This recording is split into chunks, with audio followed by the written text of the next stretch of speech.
The Anderson family dining room had always intimidated me. Crystal chandeliers worth more than most people's cars, artwork that required insurance policies, and a table that could seat 20 people comfortably. Tonight it seated 12. My parents, my 3 siblings with their spouses, and me. The odd one out as always.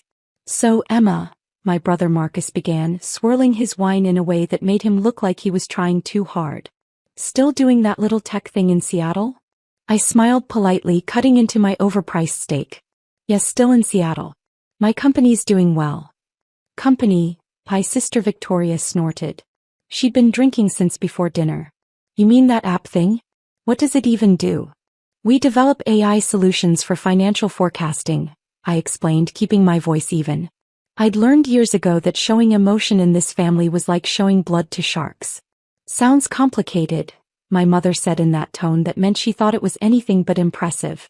Patricia Anderson had perfected the art of the dismissive compliment. "How sweet that you're keeping busy." My father, Richard Anderson, barely looked up from his phone. "Speaking of business, I have an announcement." He set his phone down with the gravity of someone about to declare war. "Anderson Holdings is expanding. We're acquiring 3 new properties in the downtown corridor. Total investment, $40 million. The table erupted in congratulations. Marcus raised his glass. "That's incredible, Dad. You're a genius."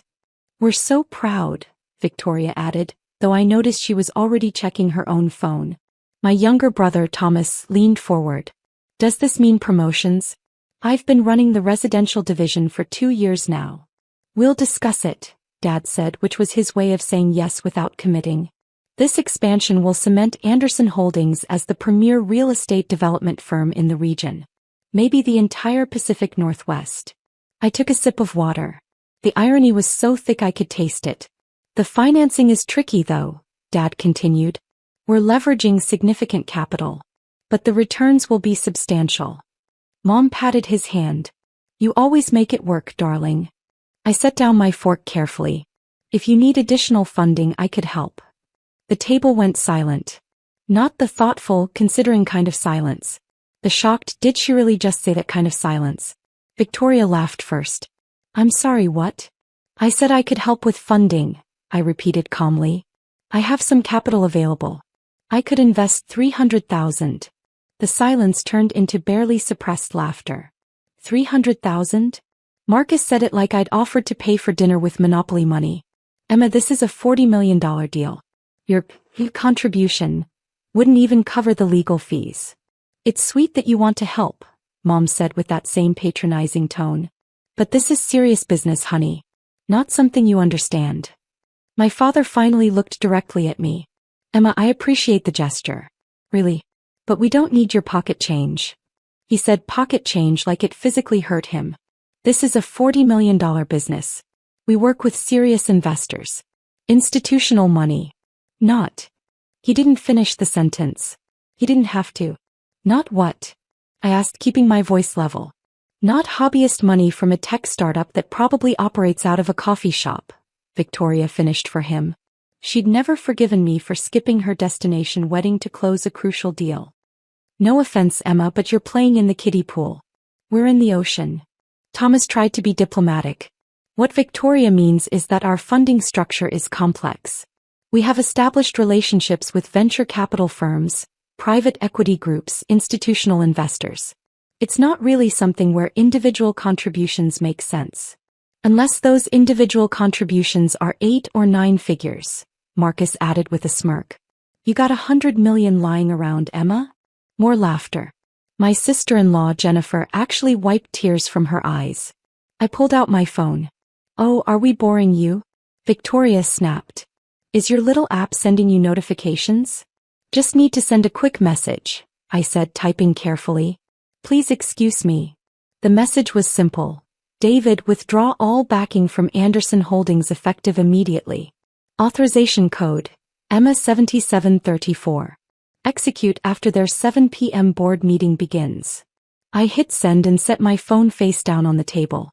"As I was saying," Dad continued, clearly annoyed by my phone usage, "this expansion represents the culmination of 30 years of building this business. 30 years of relationships, reputation, and results. It's not something you can just buy into with a check. Even a $300,000 check, Mom added as if that clinched it. I understand, I said quietly. Do you though? Victoria leaned forward. Because you seem to think that whatever you're doing in Seattle puts you on our level. It doesn't. You make apps. We build empires. Victoria, Thomas said weakly. No, let me finish. Victoria was on a roll now, emboldened by wine and the approval she saw in our parents' eyes. Emma has always been like this. Always trying to insert herself where she doesn't belong. Remember when she wanted to join the company after college? Thank God Dad said no. I did remember. I'd graduated top of my class from Wharton with a degree in finance. My father had told me that Anderson Holdings was a family business, and that I needed to find my own way. Marcus, who'd barely graduated from a state school, had been given a VP position immediately. I found my own way, I said. Yes, you did, Mom said using her let's move on voice. And we're happy for you. But this conversation is about serious capital investment, and frankly, it's above your pay grade. My phone buzzed. I glanced at it. A text from David Chin, my investment manager. Confirmed. Withdrawing $180 million from Anderson Holdings. Board meeting starts in 8 minutes. They don't know yet. I took another sip of water. The best part, Dad was saying, is that our primary backer just increased their commitment. Another $50 million available if we need it. When you have the reputation we've built, money finds you. Who's the primary backer? Jennifer asked. Dad smiled mysteriously. Confidential. But they're a major player. Very sophisticated operation. They've been with us for 5 years now, and they keep increasing their position because they see our value. 5 years. That was exactly when I'd started investing in Anderson Holdings through shell companies and investment firms. They had no idea. Must be nice to have that kind of support, I said. It is, Dad agreed. That's what happens when you operate at a certain level. You attract serious money. My phone buzzed again. David, board meeting starting. Your father just walked in. This is going to be interesting. I glanced at my watch. 7:02 p.m. Is something wrong? Mom asked, noticing my attention to the time. No, nothing at all. Dad's phone rang. He glanced at it, frowned, and declined the call. Where were we? The expansion, Marcus prompted. Dad's phone rang again. Same number. He declined it again, more irritated now. Maybe you should get that, I suggested. It's fine. They'll leave a message. He started to speak again, but his phone immediately rang a third time. For God's sake.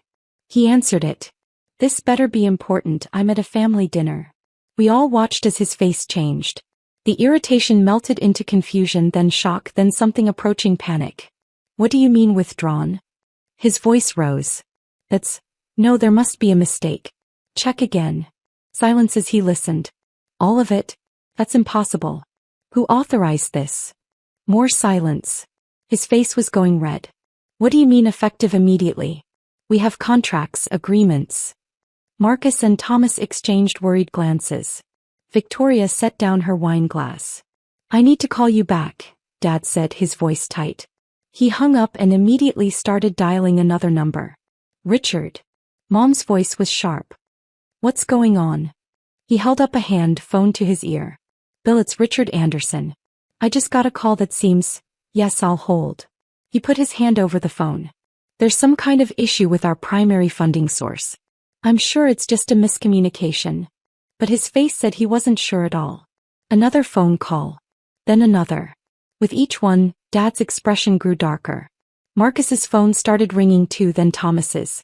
The elegant dinner party was dissolving into chaos. I don't understand, Dad was saying to someone. We had a 5-year commitment. Yes, I understand there are clauses, but a major capital restructuring? By who? I ate my steak. It had gone slightly cold, but it was still good. Emma, Mom said suddenly. This is serious. Your father is dealing with a crisis. I can see that, I replied. Dad hung up and stared at his phone like it had betrayed him. Our primary investor just withdrew $180 million from our operations. The table gasped. Victoria actually grabbed Marcus's arm. $180 million? Thomas's voice cracked. That's everything. That's the expansion, the current properties, the operational capital. I'm aware, Dad snapped. Then his phone rang again.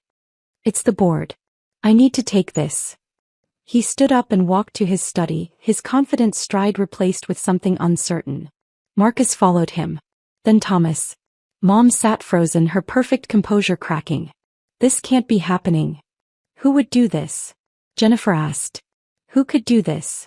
I took another bite of steak. Aren't you concerned? Victoria demanded. This is our family business. Is it? I asked mildly. I was told quite clearly tonight that it's not my business. That I don't understand.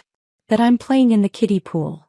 This isn't the time for petty, Victoria started, but Mom cut her off. Emma. Mom's voice was different now. Do you know something about this? I dabbed my mouth with my napkin. What would I know? I just make apps, remember? I operate out of a coffee shop. Voices rose from the study. We could hear Dad shouting, though we couldn't make out the words. My phone buzzed. David, Anderson Holdings is in full crisis mode. They're trying to find alternative funding, but everyone's calling me asking what I know. The word is spreading fast. Stock price is going to tank when this goes public tomorrow. I typed back, let me know if they figure it out. David, they won't. I buried the ownership structure under 17 layers of shell companies and investment firms. The only name attached is Pacific Northwest Ventures LLC. Even their forensic accountants will take weeks to trace it. Dad emerged from his study followed by Marcus and Thomas. All three looked like they'd aged a decade. We need to find out who Pacific Northwest Ventures is, Dad said without preamble. They're the ones who withdrew the funding. Does anyone recognize that name? Heads shook around the table. Marcus, get our lawyers on this. Thomas, call every investor contact we have. Someone must know who's behind this. Dad ran his hand through his hair, a gesture I'd never seen from him. He was always so controlled. Jennifer, you worked in venture capital before. Do you know this firm? Pacific Northwest Ventures? Jennifer pulled out her phone, typing quickly. I can't find anything. No website, no public filings, no portfolio companies listed anywhere. It's a ghost. Ghosts don't have $180 million, Victoria snapped. I cleared my throat. Actually, Pacific Northwest Ventures has considerably more than that. Everyone turned to look at me. What did you say? Dad's voice was very quiet. Pacific Northwest Ventures. It's one of the largest private investment firms in the region. They focus on real estate, technology, and strategic acquisitions. Total assets under management are approximately $800 million. I paused. Give or take. How do you know this? Marcus demanded. I read, I said simply. It's a fairly well-known firm in investment circles. I've never heard of it, Dad said. That's because they're private and very selective about their public profile. I took a sip of water. They prefer to work through intermediaries and subsidiary companies. Very sophisticated operation. The way I said sophisticated made Victoria's eyes narrow. If you know so much about them, Thomas said slowly, do you know why they'd pull funding from us? I couldn't possibly speculate, I replied. I'm sure they have their reasons. Major capital restructuring decisions like that don't happen randomly. Dad's phone rang again. He looked at it and his face went white. It's Lawrence Hendricks. The Lawrence Hendricks? Mom's voice was faint. From Hendricks Capital? Dad answered, putting it on speaker. Lawrence, thank you for calling back so quickly. Richard. The voice that came through the speaker was measured and professional. I heard about your situation. I'm calling as a courtesy to let you know that Hendricks Capital won't be able to provide bridge financing at this time. But Lawrence, we've worked together for 15 years. And I value that relationship. Which is why I'm being direct with you. Whatever happened with Pacific Northwest Ventures has created significant risk concerns. Until you resolve your relationship with them, no serious investment firm is going to touch Anderson Holdings. Our relationship? We don't have a relationship with them beyond standard investment terms. This is clearly some kind of hostile action. Is it? Lawrence's voice was sharp. Richard, Pacific Northwest Ventures doesn't do hostile anything. They're one of the most respected private investment operations in 3 states. If they pulled funding, there was a reason. And until I know what that reason is, I have to protect my investors. Silence around the table. You could hear the chandelier crystals tinkling in the ventilation draft. You're saying Pacific Northwest Ventures has that much influence? Dad's voice was strained. Richard, they could buy out Hendricks Capital tomorrow if they wanted to. They have connections at every major bank, every venture capital firm, every private equity group on the West Coast. Crossing them is career suicide. Pause. What did you do? I didn't do anything.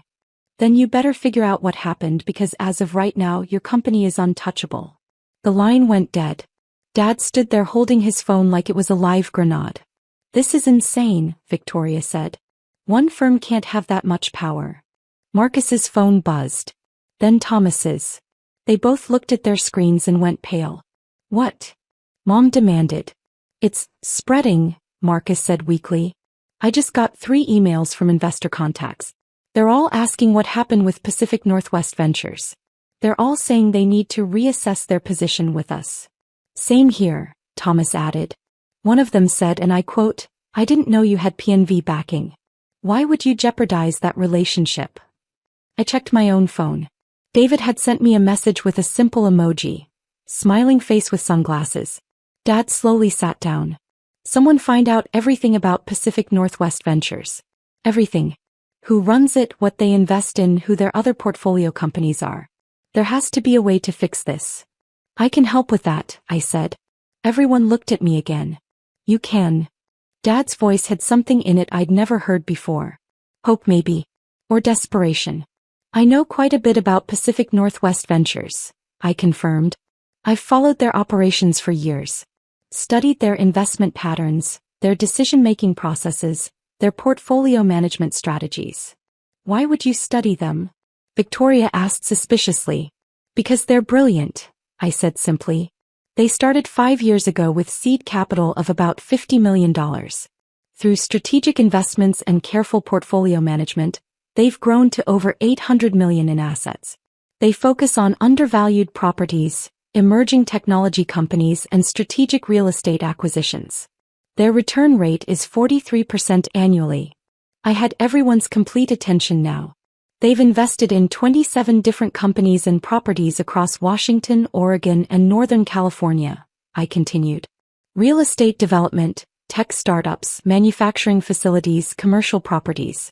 Their portfolio includes the Riverside Complex downtown, the Morrison Building, and approximately 30% of the startup companies in the Seattle metro area. How do you know all this? Mom asked. Research, I said.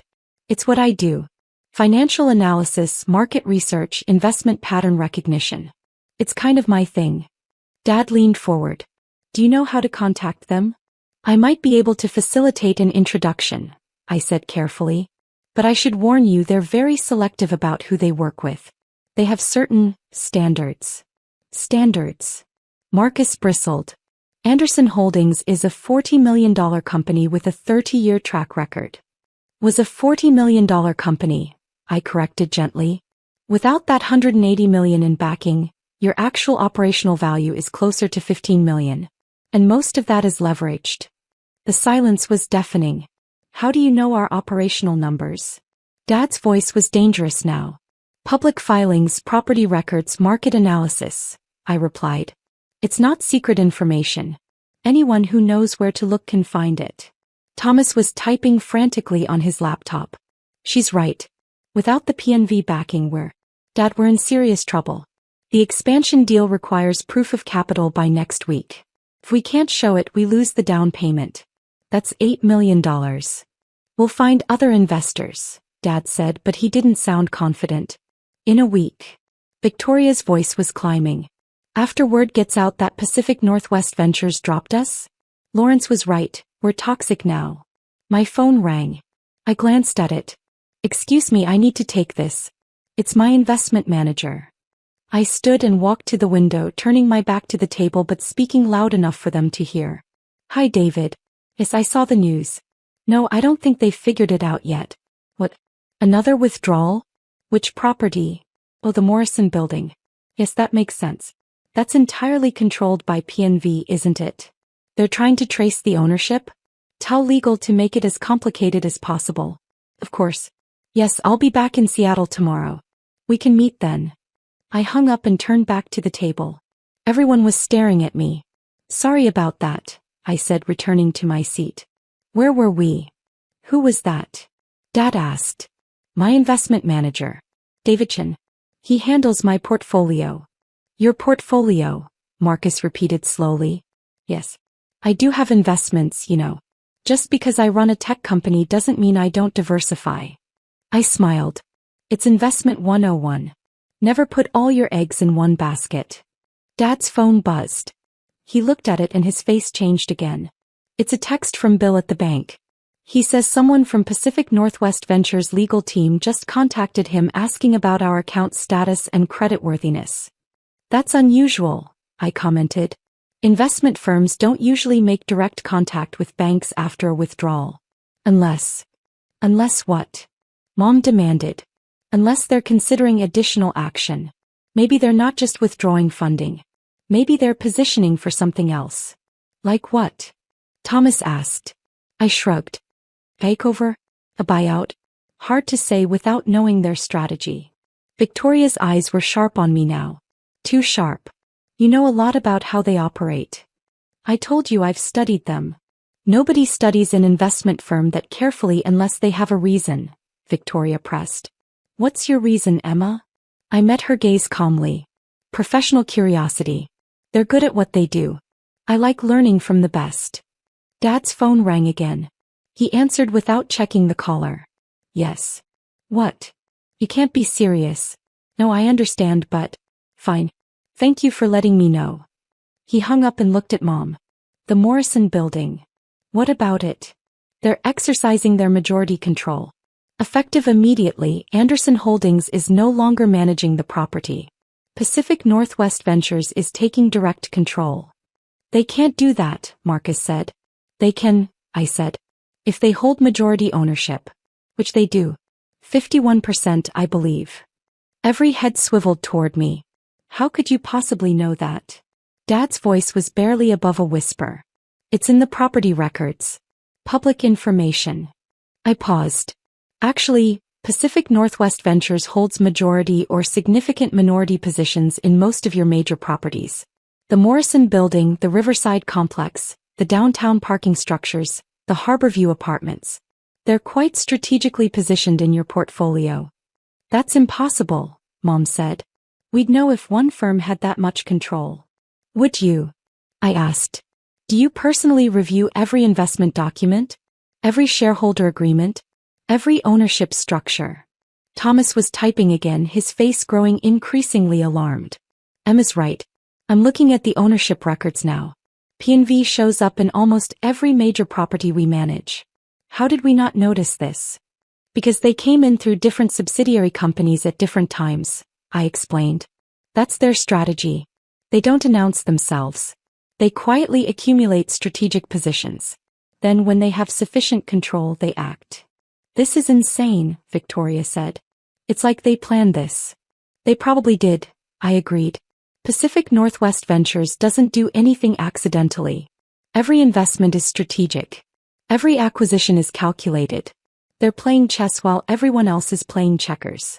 Dad was staring at me now with an expression I couldn't quite read. Emma, how do you really know all this? I told you. No. His voice was firm. Nobody knows this level of detail about a private investment firm without direct access. The ownership percentages, the portfolio strategy, the legal maneuvering. You're not guessing. You know. The table was silent. Outside I could hear a car drive by. Inside, the chandelier crystals tinkled. I took a breath. You want to know about Pacific Northwest Ventures? Yes. All right. I pulled out my phone and opened my email. I forwarded a message to Dad's email address. Check your phone. He did. His face went from confusion to shock to something I'd never seen before. Understanding maybe. Or horror. What is it? Mom grabbed his phone. She looked at the screen. Her hand went to her mouth. Marcus leaned over to look. His eyes went wide. No. No way. The email was simple. It was from David Chen, my investment manager. The subject line read, Pacific Northwest Ventures LLC Ownership Structure and Portfolio Summary. The body of the email listed everything. Every property, every investment, every strategic acquisition. The Morrison Building. The Riverside Complex. The Harbor View Apartments. 15 other properties and 7 tech companies. At the bottom in bold, primary shareholder and CO, Emma Anderson. Total assets under management, $847 million. You, Dad whispered. You're Pacific Northwest Ventures. I am Pacific Northwest Ventures, I confirmed. Victoria's wine glass slipped from her hand, shattering on the table. Nobody moved to clean it up. That's impossible, Marcus said. You make apps. I do make apps, I agreed. My company, Anderson Tech Solutions, generates about $30 million in annual revenue. But that's not where most of my money comes from. Then where? Thomas's voice was faint. Investments. I took my initial success from my first app and invested it. Smart investments. Strategic investments. I started with real estate because I learned from the best. I nodded at Dad. You taught me everything you know even if you didn't mean to. I watched. I learned. I did what you did, but I did it better. $800 million, Mom said numbly. You have $800 million. $847 million, but who's counting? I took another sip of water. And yes, $180 million of that was invested in Anderson Holdings. I've been your primary backer for 5 years. Dad's face was ashen. Why? Because I believed in the company. Because despite everything it's good at what it does. And because I thought maybe, eventually, you'd see me as something other than the family disappointment who makes apps. But you withdrew, Thomas said. You pulled all the funding. I did. Why? Dad asked again. I looked around the table at my family. My successful, confident, dismissive family.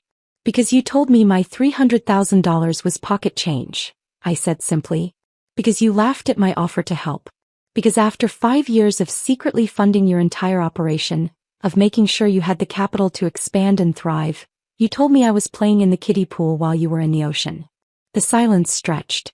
So I decided to show you what the ocean actually looks like, I continued. Without my backing, Anderson Holdings is a $15 million company with $8 million in debt and no way to complete your expansion. The Morrison Building? I own 51%. Always have. The Riverside Complex? 63%. Harborview? 47%.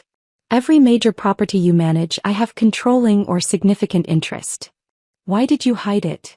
Mom asked. Because I wanted to see if you'd ever treat me like I belonged. If you'd ever see me as capable, as intelligent, as worthy of respect. I smiled sadly. You didn't. Even tonight when I offered to help you mocked me. So now you know. Marcus found his voice. What happens now?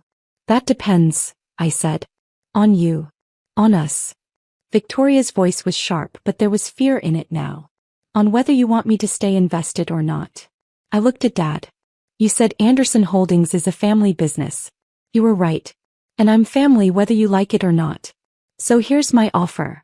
I'll restore the funding. All $180 million.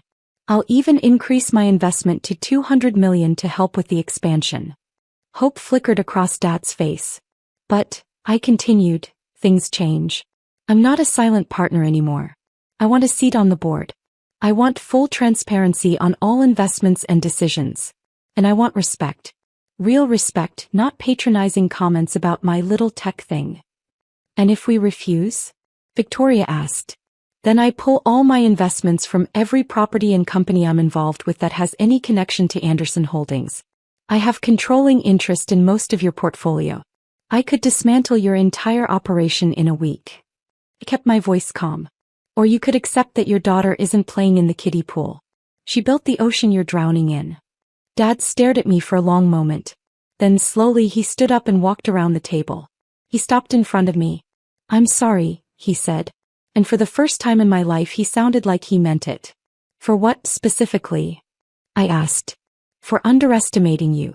For dismissing you. For not seeing. He trailed off. For not seeing any of it. Mom stood too. Emma, we had no idea. You had no idea because you never asked, I said. You assumed. You decided who I was without ever really looking. Thomas cleared his throat. For what it's worth, I think a seat on the board is more than fair. I vote yes. Same, Marcus said quietly. He looked shaken. I'm sorry, Emma. For all of it. Victoria was the last to speak. You really control $800 million? Give or take. She laughed, but it wasn't mocking this time. It was almost admiring. You're terrifying. Thank you, I said. Dad extended his hand. Partners. I looked at his hand for a moment, then took it. Partners. But I want that in writing. Official board position, voting rights, full disclosure. Done. My phone buzzed.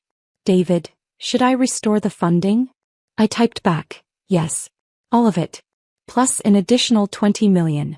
Time to show them what serious money looks like.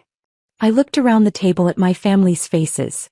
Shock, respect, fear, admiration, all mixed together. One more thing, I said. That $300,000 I offered? I'm still putting that in. Consider it a personal investment separate from Pacific Northwest Ventures. Because family supports family, even when family doesn't deserve it. Emma, Mom said, tears in her eyes. I'm so sorry. I know, I said. And I accept your apology. But this can't happen again. I'm not the family member you tolerate at dinner parties. I'm the person who's been keeping this company afloat for 5 years. Remember that. Dad nodded slowly. We will. I promise. My phone rang. I glanced at it. It's my manager. I need to take this. I answered. David? Yes, authorize the funding restoration. All properties full capital reinstatement. No, increase it to $200 million total. Yes, I'm sure. Also, prepare the paperwork for my board position at Anderson Holdings. Everything official. Perfect. See you Monday. I hung up and looked at my family. You'll have your funding back by tomorrow morning. The board will receive my appointment paperwork on Monday. The expansion can proceed as planned. Thank you, Dad said. Don't thank me, I replied. This is business. I'm an investor protecting my investment. The fact that you're my family is secondary. I stood up.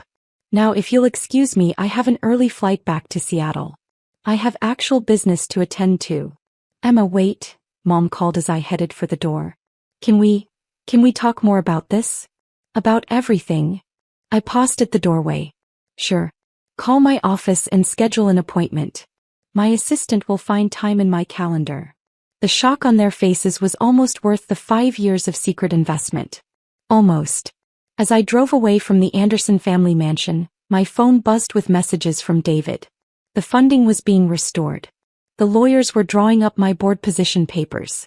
Stock prices would stabilize by morning. I'd spent 5 years building an empire in secret, funding my family's business while they dismissed me as someone who made apps. Tonight I'd shown them the truth. Not with anger, not with gloating, but with the simple, devastating power of facts and numbers. Sometimes the best revenge isn't getting mad. It's proving them wrong with $800 million and a smile. My phone buzzed one more time. A text from Dad. I really am proud of you. I should have said that years ago. I'm sorry it took this for me to see what you'd become. I smiled and texted back. See you at the board meeting, Dad. The kiddie pool, it turned out, was just where I'd been practicing before I built the ocean. And now they were all swimming in it whether they liked it or not. I'd offered them $300,000 and they'd laughed. Now they owed me $200 million and they'd never see me the same way again. Perfect.